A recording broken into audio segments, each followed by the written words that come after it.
우리는 행복한 사람인 줄 믿습니다. 오늘 우리가 함께 본 고린도전서 5장은요. 고린도 교회 안에 있었던 특별히 음행의 문제에 대해서 이야기를 하고 있습니다. 그런데 우리는 오늘 말씀을 통해서 단순히 음행의 문제에 대해서 보고 넘어갈 것이 아니라 이 음행이라는 주제를 통해 가지고 교회란 도대체 뭐냐, 그리고 교회를 이루고 있는 우리 한 사람 한 사람은 도대체 이제는 어떻게 살아야 될 것인가 하는 그 질문에 대한 답을 해보는 시간이 바로 오늘 말씀에 있는 내용들입니다. 여러분, 우리가 이제 고린도에서 하나님의 나라로 벌써 이제 10번째 시간이 되었기 때문에 우리가 너무나도 잘 알고 있고 매번 들었듯이 이 고린도라는 지역은 사도 바울 당시에 가장 성적으로 타락한 도시였습니다. 그래서 사도 바울 당시에 음행한 사람들을 뭐라고 불렀다 그랬어요? 고린도 사람. 그러니까 고린도 사람이라는 그 이름 자체가 이 음행한 사람이라는 것을 가리키는 아주 그러한 말이었습니다. 그래서 이 고린도라는 지역이 얼마나 음란한 도시였고 음행한 도시였고 타락한 도시였는지를 바로 이 고린도 사람이라는 이 말 자체에서 모든 것들을 우리가 알 수가 있습니다. 그런데 이런 음행함이 그냥 도시 안에서만 있었으면 뭐 그런가 보다 했을 건데, 이 음행함이 결국은 교회 안까지 파고들고 왔습니다. 여러분, 오늘 말씀 1절 한번 볼까요? 우리 1절 말씀 같이 한번 보겠습니다. 1절 말씀 같이 봅니다. 시작. 너희 중에 심지어 음행이 있다함을 들으니 그런 음행은 이방인 중에서도 없는 것이라. 누가 그 아버지의 아내를 취하였다 하는도다. 여러분, 여기서 말하는 음행 있지 않습니까? 음행이 있다 하는 그 음행은 정상적인 부부관계를 제외한 나머지 모든 것, 이것을 음행이라고 말합니다. 이 원칙은 과거에서나 또 현재에서나 또는 미래에서나 변함없는 진리입니다. 그런데 오늘 말씀해 보니까 고린도 교회 안에 음행이 있었는데, 이 음행이 우리가 단순히 생각하는 그런 음행을 뛰어넘어서 정말 이방인 중에서도 없는 음행이고, 심지어 음행의 죄를 짓고 있는 사람들조차도 야, 이건 아닌데 할 정도로 그렇게 심각한 음행이 고린도 지역 안에서, 그리고 특별히 교회 안에서 발생하게 되었다는 것입니다. 그렇다면 고린도 교회 안에서 발생했던, 그러니까 교인들이 행하였던 음행은 도대체 어떤 음행이었을까? 물론 여러 가지 음행들이 있었어요. 여러 가지 음행들이 있었지만 사도 바울은 그중에 가장 대표적인 음행의 사건을 오늘 이 1절 말씀에서 이야기를 하고 있는데요. 그게 뭐였냐면 바로 아버지의 아내를 취하였다는 것입니다. 여러분, 별로 놀라지도 않네요. 여러분, 이게 지금 입에 담기도 어려운 이야기예요. 듣고 있는 것 자체도 참 힘든 이야기잖아요. 아버지의 아내를 취했대요. 여러분, 여기서 취했다는 말은 뭐냐면은 헬라어로 에케인이거든요. 근데 이 에케인이라는 단어는 어떤 뜻이 있냐면은 그냥 한 번의 실수, 이걸 말하는 게 아니고 계속해서 반복적으로 그리고 습관적으로 하고 있는 것을 뭐라고 말하냐면 바로 이 취했다, 이 에케인이라는 단어가 주는 의미입니다. 그런데 아버지의 아내는 나에게는 누구예요? 그죠? 어머니죠. 엄마예요, 엄마. 그 엄마를 취했대요, 성적으로. 여러분, 여기서 말하는 어머니는 사실은 친어머니는 아닙니다. 여기서 말하는 어머니는 첩이나 계모를 말해요. 하지만 첩이든 계모이든 사실 나에게는 누구예요? 엄마잖아요. 어머니잖아요. 그런데 그런 어머니와 말도 안 되는 음행을 저질렀다는 것은 정말로 있을 수도 없는 일이 지금 고린도 교회 안에서 발생했다는 것입니다. 그렇다면 왜 이런 일들이 고린도 지역에서, 그리고 특별히 교회 안에서 그냥 버젓이 일어나고 있었을까요? 다 이유가 있어요. 여러분, 당시에 아버지가 죽으면은 그 아버지의 유산이 다 누구에게 갔냐면 그 아버지의 아내, 그러니까 죽은 자의 아내에게 모든 유산이 다 가는 상속법이 있었습니다. 그런데 그 아버지 아내가 내 친엄마면 괜찮아요. 그렇잖아요. 어차피 어머니 돌아가시면 다 내 거 될 거니까 친엄마면 뭐 상관이 없는데, 이게 친어머니가 아니고 아버지의 첩이나 또는 계모였을 경우 이 아버지의 유산을 아들들이 하나도 받을 수 없는 그런 상태에 놓이게 되었습니다. 그래서 이 죽은 자의 아들들이 그 유산을 차지하기 위해서 머리를 굴리다가 결국 생각해낸 게 뭐냐면 강제로입니다. 강제로 아버지의 아내를 내 아내로 삼아버리는 거예요. 그러므로 우리가 여기서 알 수 있는 한 가지의 사실이 있는데, 이렇게 음행의 문제 뒤에는 항상 무슨 문제가 도사리고 있냐면 돈의 문제가 도사리고 있다는 것입니다. 결국에는 돈의 문제죠. 그런데 이런 문제들이 당시 사회 속에서 버젓이 일어났고 심지어 교회 안까지 들어오게 되었습니다. 분명히 도덕적으로 문제가 있는 문제예요. 그렇잖아요. 아주 부도덕한 문제인데 그냥 사람들이 다 하고 있으니까, 너도 하고 있고 나도 하고 있고 뭐 다 하고 있으니까 이게 문화라는 이름으로 그냥 아주 당연한 것처럼 세상 속에서 이루어지고, 또 세상 속에서 이루어지니까 아주 당연한 것처럼 교회 안으로 들어와서 교회를 병들게 했습니다. 그런데 이렇게 된 더 결정적인 원인이 있다는 거죠. 그게 뭐냐면 오늘 말씀 2절에 나옵니다. 우리 2절 말씀 같이 한번 볼까요? 우리 2절 말씀 같이 봅니다. 시작. 그리하고도 너희가 오히려 교만하여져서 어찌하여 통한이 여기지 아니하고 그 일 행한 자를 너희 중에서 쫓아내지 아니하였느냐. 여러분, 사도 바울은 고린도 교회 교인들을 향해서 지금 너희가 어떻다라고 얘기하고 있죠. 2절 말씀해 보니까요, 교만하다 이렇게 얘기하고 있어요. 교만하다. 여러분, 우리가 계속 고린도전서를 보면서 알고 있지만 고린도 교회 교인들은 너무 교만했어요. 너무 교만했다고요. 여러분, 교만해지면 나타나는 현상이 있어요. 교만해지면 자기도 모르게 하나님을 떠납니다. 그런데 이렇게 하나님을 떠나게 되면 전부 어떻게 사느냐? 자기들 마음대로 살아요. 그래서 고린도 교회 교인들은 음행을 행한 자들을 쫓아내지 못했어요. 오히려 음행을 인정하고 같이 그 음행의 죄를 짓고 있었습니다. 그런데요, 여러분, 음행의 결정적인 특징이 있거든요. 음행의 결정적인 특징은 뭐냐면은 음행은 절대로 맞서 싸울 수 있는 죄가 아니라는 거예요. 음행의 문제 앞에서 우리가 싸운다는 것은 뭐냐면, 제가 예를 하나 들어보면, 여러분, 사자 있잖아요. 사자가 입을 쩍 벌리고 있는 거예요. 입을 쩍 벌리고 있는데 그 사자 입에다가 내 머리를 갖다 탁 집어넣어요. 탁 집어넣고 이렇게 하나님 앞에 기도하는 거죠. 하나님, 이 사자가 저를 절대 물지 않게 하여 주시옵소서. 여러분, 이렇게 기도한다고 해서 사자가 안 물게 그래요? 아니에요. 사자는 아이고 이게 뭔 기회냐 하고 물어버리죠. 그러니까 음행은 똑같은 거예요. 음행의 죄를 이기겠다? 내가 맞서 싸워보겠다? 여러분, 그 말도 안 되는 거예요. 그건 방금 말씀드렸듯이 입 벌린 사자 입에다가 내 머리를 집어넣는 것과 똑같다니까요. 그냥 피하면 돼요. 피하면 된다고요. 음행의 문제 앞에서는 무조건 피해야 돼요. 이 음행과 맞서 싸울 수 있는 사람은 여러분 이 세상에 존재하지 않아요. 여러분, 힘이 그렇게 셌던 삼손 보세요. 삼손이 왜 무너졌습니까? 삼손이 왜 쓰러졌습니까? 이유는 하나예요. 음행에 무너졌잖아요. 그러므로 음행은 무조건 음행의 상황, 음행의 장소를 피해야 그 가운데 이길 수 있는 줄 믿습니다. 여러분, 창세기에 나오는 요셉과 사무엘 하에 나오는 다윗의 가장 큰 차이점이 뭔 줄 아세요? 음행의 현장 앞에서 피했느냐 아니면 피하지 않았느냐의 차이점이에요. 요셉은 음행의 현장 앞에서 과감히 도망갔습니다. 비록 내가 감옥에 들어갈 줄 알았어요. 도망가면. 그리고 나에게 엄청난 손해가 있을 줄 알았어요. 그럼에도 불구하고 그는 도망갔다고요. 그는 피했다고요. 그 음행의 현장을 피했어요. 하지만 다윗은요? 다윗은 과감히 도망갔어요? 피했어요? 아니죠. 다윗은 과감히 음행의 현장으로 뚜벅뚜벅 걸어 들어갔습니다.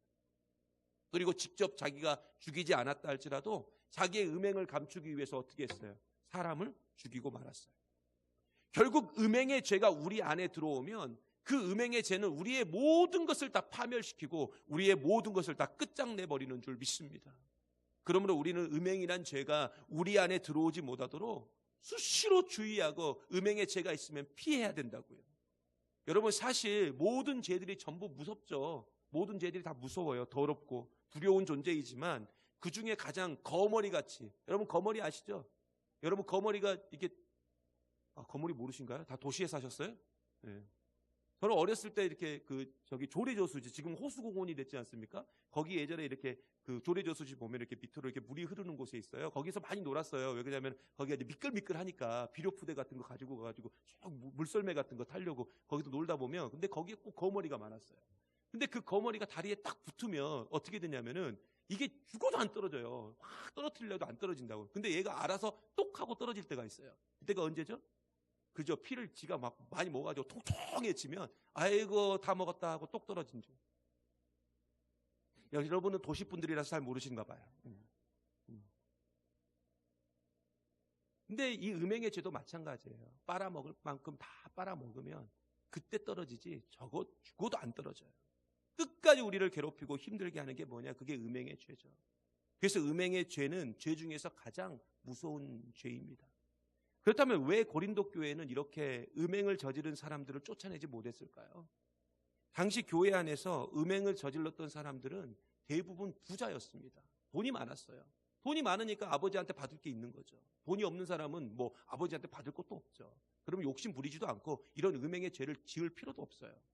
그런데 이런 사람들, 이 부자들이 되게 그 당시에 많은 음행의 죄를 지었는데 이 사람들이 이렇게 부자다 보니까 결국 교회 안에서 어떻게 했을 거예요? 굉장히 큰 영향력을 발휘했겠죠. 일단 왜요? 헌금을 많이 했겠잖아요. 이러다 보니까 이 사람들을 내쫓으면 당장에 교회 재정에 어려움이 오고 교회가 해야 될 일을 하지 못하게 되었습니다. 그래서 죄를 알고 있었음에도 불구하고 그들을 내치지 못한 거예요.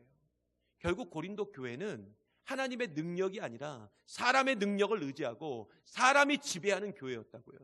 그런데 이렇게 사람이 지배하고 있는 교회는 뭐냐? 결국은 교만하다는 증거예요. 그래서 고린도 교회는 아주 교만한 교회였죠. 그래서 고린도전서 5장 2절에 사도 바울이 대놓고 얘기하는 거예요. 너희는 교만하다. 너희는 교만하다 하고 이야기하고 있는 거죠.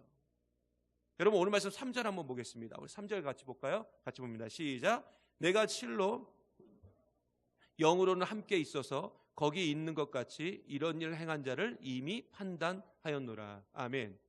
여러분 고린도전서는 사도 바울이 에베소에서 전도를 하고 있을 때 쓴 편지입니다. 열심히 전도하고 있는데요. 소식이 들려오는 거예요. 고린도 교회에 문제가 발생했습니다. 사도 바울 선생님이 개척한 교회에 지금 문제가 발생을 했습니다. 여러분 고린도 교회는 여러분이 잘 알고 있다시피 사도 바울이 복음으로 낳은 자식과 같은 교회였습니다. 그런데 그런 자식과 같은 교회가 지금 큰 문제를 겪게 되었고 그로 인하여 교회가 분쟁이 일어났다는 소식을 사도 바울이 듣게 되었습니다. 하지만 사도 바울은 이 문제 앞에서 이미 해결할 수 있는 방법을 다 가지고 있다. 나는 이 해결 방법을 다 가지고 있다. 이렇게 말하고 있죠. 그리고 나는 비록 너희와 멀리 떨어져 있지만 너희와 나는 무관한 존재가 아니고 아직도 나는 너희에게 목회자이고 너희는 나의 성도이다. 그래서 나는 이 문제를 어떻게든지 해결할 건데 내가 목회적인 방법을 가지고 해결할 건데 그 방법을 내가 다 가지고 있다. 이렇게 지금 이야기하고 있습니다. 그렇다면 고린도 교회를 향한 사도 바울의 그 문제 해결 방법은 도대체 뭐였을까요? 자, 오늘 말씀 4절 한번 보겠습니다. 4절 말씀입니다. 같이 봅니다. 시작. 주 예수의 이름으로 너희가 내 영과 함께 모여서 우리 주 예수의 능력으로. 여기 가장 중요한 말은 뭐냐면 주 예수의 능력이에요. 주 예수의 능력. 여러분 고린도 교회의 문제를 해결할 수 있는 방법이 있었는데 그게 뭐냐면은 주 예수의 능력이었다고요. 여러분 교회는요 사람의 능력, 사람의 지혜, 사람의 모든 것으로 해결할 수 없어요. 교회의 모든 것들은 교회의 모든 문제는 결국은 주 예수의 능력이 아니면 안 되고 교회는 주 예수의 능력으로만 움직여야 될 줄 믿습니다. 그래서 교회는 끊임없이 예수님의 능력만 드러나야 돼요. 예수님의 능력만 자랑거리가 돼야 된다고요. 교회는 무슨 일이 있어도 세상의 방법을 가지고 나아가면 안 됩니다. 세상의 이치를 가지고 나아가면 안 된다고요. 여러분 교회는 무조건 예수님의 능력으로 나가야 되고 예수님의 능력을 통해서 우리의 삶의 문제가 그리고 교회 안에 있는 모든 문제가 해결돼야 될 줄 믿습니다. 그래야 문제가 해결되었을 때 사람이 드러나지 않는 거예요. 사람이 드러나지 않고 예수님이 드러나게 된다고요. 저는 우리 교회가 늘 예수님만 드러나고 예수님만 자랑거리가 되고 어떤 거든지 간에 예수의 능력으로 해결되었다. 예수의 능력으로 모든 것들이 다 풀어졌다라고 소문나는 교회가 되기를 간절히 소망합니다. 여러분 오늘 말씀 5절 한번 보겠습니다. 5절 말씀 같이 봅니다. 시작. 이런 자를 사탄에게 내주었으니 이는 육신은 멸하고 영은 주 예수의 날에 구원을 받게 하려 함이라. 아멘. 여러분 5절 말씀을 가만히 한번 보세요. 먼저 어떻게 시작하죠? 이런 자 이렇게 나오죠. 여기서 말한 이런 자는 누굴 말할까요? 바로 음행을 행한 자입니다. 교회 안에서 음행을 행한 자. 그런데 이 음행한 자를 어떻게 하라 그랬어요? 지금 사탄에게 내어주라 이렇게 얘기했다고요.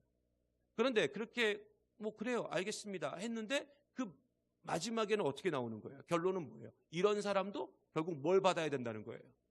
구원을 받아야 된대요. 아까까지는 사탄에게 내주라 그래 놓고서는 마지막에는 구원을 받아야 된다. 그러니까 사도 바울이 지금 앞뒤가 전혀 맞지 않는 이야기를 하고 있는 거죠. 그렇다면 사도 바울이 왜 이렇게 앞뒤가 맞지 않은 이야기를 했을까? 여러분, 지금 우리가 새벽마다 보고 있는 성경이 어디입니까? 네? 갈라디아서죠. 예, 우리 새벽마다 지금 갈라디아서 말씀을 보고 있는데, 여러분, 갈라디아서 2장 20절 너무 유명한 구절이죠. 우리 갈라디아서 2장 20절 한번 보겠습니다. 우리 2장 20절 좀 띄워주세요. 예, 같이 한번 보겠습니다. 같이 봅니다. 시작. 내가 그리스도와 함께 십자가에 못 박혔나니 그런즉 이제는 내가 사는 것이 아니요 오직 내 안에 그리스도께서 사신 것이라. 이제 내가 육체 가운데 사는 것은 나를 사랑하사 나를 위하여 자기 자신을 버리신 하나님의 아들을 믿는 믿음 안에서 사는 것이라. 아멘. 여러분, 이거 너무 유명한 구절이고 여러분 많이 암송하고 있는 구절입니다. 여러분, 우리는 예수님께서 십자가에 못 박혀 죽으실 때 우리도 똑같이 그 십자가에 못 박혀 죽은 줄 믿습니다. 그리고 이 모든 과정을 통해서 우리 죄의 문제가 다 해결함을 얻었어요. 여러분, 사실 우리는 우리의 죄를 해결할 수 있는 능력이 단 하나도 없는 존재였습니다. 그런데 예수님이 십자가에서 이 모든 문제를 해결해 주셨기 때문에 이제는 내가 사는 것이 아니고 오직 내 안에 그리스도께서 살고 계신 줄 믿습니다. 그래서 우리는 마치 신랑을 기다리는 그 신부처럼 신실하고 거룩하고 진실한 모습으로 우리가 살아야 된다는 것입니다.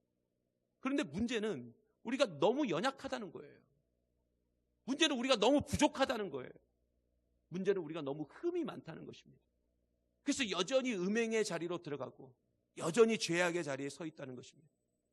그러나 염려할 것이 하나도 없는 것은 예수님께서 이 모든 문제를 저 십자가에서 다 해결해 놓으신 줄 믿습니다.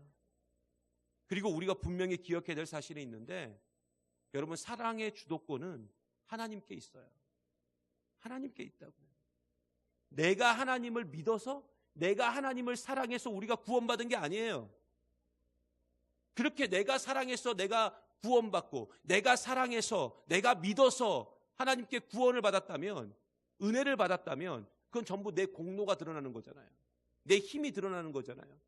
근데 하나님이 그거 원하지 않으신다니까요. 여러분, 내 의지와 내 능력으로 내가 구원받은 게 아니에요. 내가 믿은 게 아니라고요. 우리의 구원과 우리의 믿음은 누굴 통해서 나왔느냐? 하나님이 우리를 일방적으로 사랑하셔서, 우리가 죄인이든 아니든 상관없이 우리가 아무리 큰 죄를 지었어도, 우리가 하나님 앞에 엄청난 걸 범죄했어도 하나님이 우리를 너무나 사랑하셔서 그 일방적인 사랑으로 우리가 구원받고 지금 이 자리 가운데 있는 줄 믿습니다. 이것이 바로 은혜 아니에요? 이것이 바로 구원을 받았다는 결정적인 증거가 될 수밖에 없다는 것입니다. 결국 내 공로와 내 의지와 내 노력으로 된 것은 하나도 없어요. 그러므로 우리 죄값을 예수님께서 다 지불하셨기 때문에 우리는 음행 자체는 당연히 물리치고 당연히 잘라내야 되지만 그 영혼은 우리가 불쌍히 여기고 구원받을 대상으로 생각해야 될 줄 믿습니다.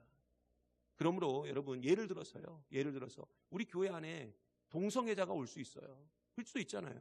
우리 교회 안에 동성애자가 등록할 수 있어요. 그러면 동성애자가 등록하면 새가족TV에서 동성애자네? 안 돼요. 이렇게 하면 안 된다고요. 동성애자 그 동성애 자체는 우리가 어떻게 해야 돼요? 동성애 자체는 미워해야 되지만, 그건 우리가 혐오해야 되지만, 동성애자 자체는 미워하면 안 됩니다. 그들이 교회 안으로 들어오면 무조건 받아줘야 돼요. 그들을 인정해줘야 된다고요. 그리고 그들을 사랑으로 섬기는 게 뭐냐? 그게 교회가 해야 될 일이라고요. 근데 우리는 어떻게 살아요? 자꾸 색안경을 끼죠? 그리고 자꾸 바리새인과 사두개인의 눈으로 그들을 바라봅니다. 그래서 어떻게 하는 거예요? 자꾸 정죄하고 무시하고 멀리하려고만 합니다. 하지만 예수님 보세요. 예수님이 이 땅 가운데 오셨을 때 예수님의 친구가 누구였어요? 죄인이었어요.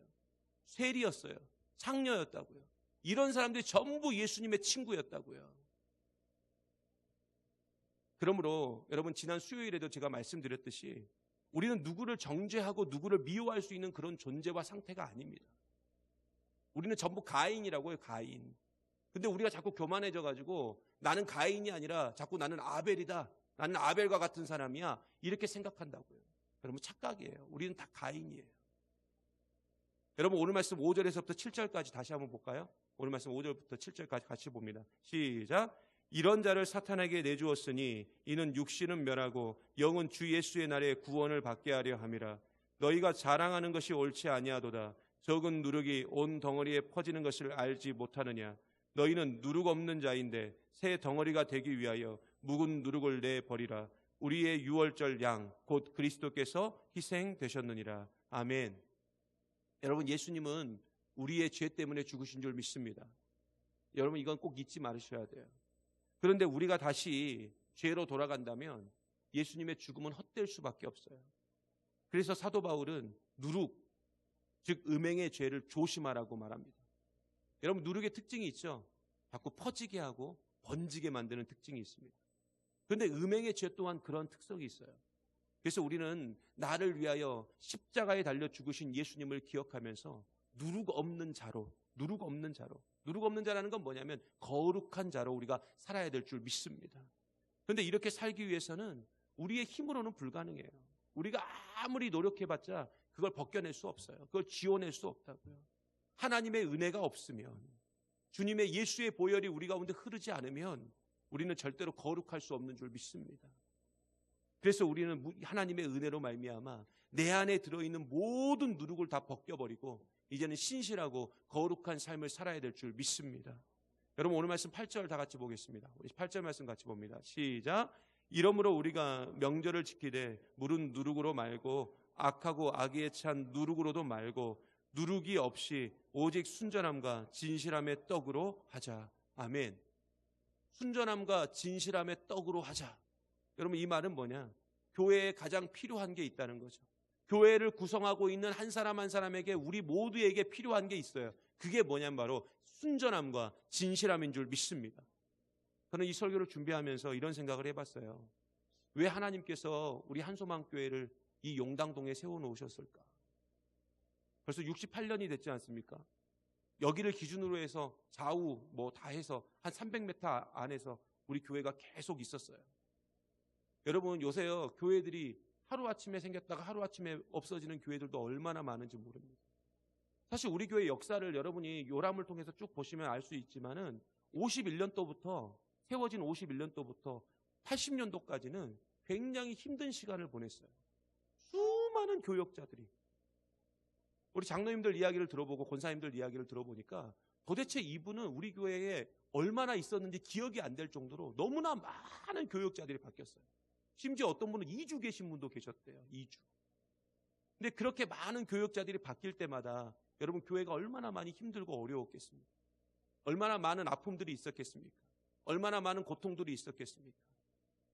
그런데 그 모든 것들을 이겨내고 지금 이 자리에 우리가 이렇게 우뚝 서 있는 이유가 뭘까요? 결국은 하나님께서 우리 이 한소망교회를 통해서 우리 용당동에, 그리고 이 순천 땅에 세상의 빛이 되고 세상의 소금이 될 것을 지금 명령하고 계시고 그것을 이루기 위해서 지금까지 우리를 붙들고 계신 줄 믿습니다. 그렇다면 우리는 어떻게 살아야 될까요? 계속 말씀드리지만 우리 한 사람 한 사람, 저와 여러분 한 명 한 명이 다 움직이는 한소망교회인 줄 믿습니다. 그러면 우리 모습을 통해서 끊임없이 예수님의 모습이 드러나야 돼요.